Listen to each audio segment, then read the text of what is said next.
ঋণের ভারে যিনি আত্মহত্যা করলেন, ঋণ করে তার 40 করা হলো। দিনই শিক্ষার অভাব এবং দিন সম্পর্কে অজ্ঞতা যে কতটা নির্মম হতে পারে, এই ঘটনা থেকে তা আমরা নতুন করে উপলব্ধি করলাম। ইসলাম অত্যন্ত যৌক্তিক ও প্রাকৃতিক ধর্ম।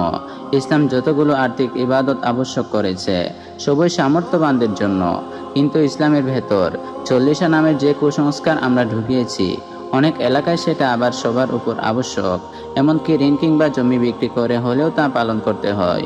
অন্যান্য দলিল প্রমাণ একপাশে সরিয়ে রেখে শুধু এটুকু দেখেই 40 অযৌক্তিকতা ও অন্তঃসার শূন্যতা উপলব্ধি করা যায়। আল্লাহ প্রদত্ত বিধান আর মানুষের তৈরি নিয়মের মৌলিক পার্থক্য এখানেই। লোকটি ঋণে জর্জরিত হয়ে মারা গেছেন, আর আজকাল সুদবিহীন ঋণ সোনার হরিণে পরিণত হয়েছে।